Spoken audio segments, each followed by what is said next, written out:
Hi friends, welcome back to நிவினியர் மாமஞ்சு. எல்லோரும் எப்படி இருக்கீங்க? நம்ம இந்த வீடியோவில் மோட்டிவேஷன் குறித்து தாங்க பார்க்க போகிறோம். நமக்கும் தெரியாமல் யாரோ ஒருவர் நம்மை ரசித்து கொண்டு தான் இருக்கிறார் வாழ்க்கையின் பயணங்களில். எல்லா வழிகளையும் வார்த்தைகளால் வெளியே சொல்லிவிட முடியாது. ஓசையின்றி மௌனமாகவே அழுகின்ற 1000 வழிகள் இங்கே எல்லோர் இதயத்திலும் உண்டு. போதுமென்றால் விட்டுவிடுங்கள், அதுவும் அன்புதான். ஏற்கனவே நிறைந்த குளத்தில் மீண்டும் மீண்டும் மழை பெய்தால் என்னவாக போகிறது? ஒன்றும் ஆகாது. குளம் நீரை புறக்கணிக்கும், அவ்வளவே. நீண்ட நாட்களுக்கு பின் தோழி ஒருத்தி அலைபேசியில் அழைத்தாள். என்ன விஷயம் என்றேன். சும்மாதான் என்றாள். இப்படி சும்மாதானே சொல்லி அழைப்பவர்களால் தான் சும்மாவே நம் முகத்தில் ஒரு மின்சிரிப்பை விதைத்துவிட்டு போக முடிகிறது. இரவில் நான் தூங்கும் முன் இதயத்திடம் கேட்டேன், இரவில் நீ தூங்குவாயா என்று.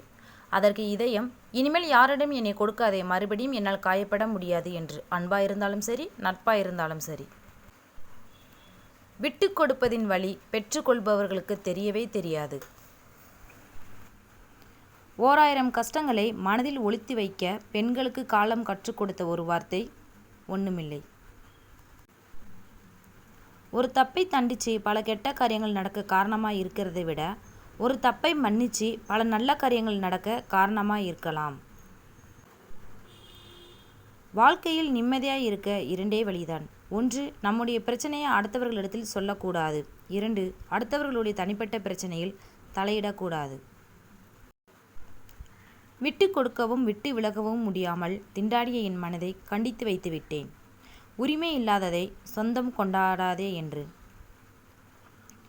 வானம் போர்த்திய பூமிக்குள் பல கோடி சாயம் பூசிய போலி முகங்கள்.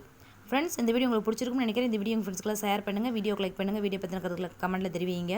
நம்ம சேனலை பற்றி புதுசாக பார்க்குறீங்கன்னா சேனலை சப்ஸ்கிரைப் பண்ணி வச்சுக்கோங்க. இவ்வளோ நேரம் வீடியோ ரசித்து பார்த்தமைக்கு மிகப்பெரிய நன்றிகள். மீண்டும் மற்றும் ஒரு சூப்பரான வீடியோ சந்திக்கலாம். தேங்க்யூ ஃப்ரெண்ட்ஸ், பாய்.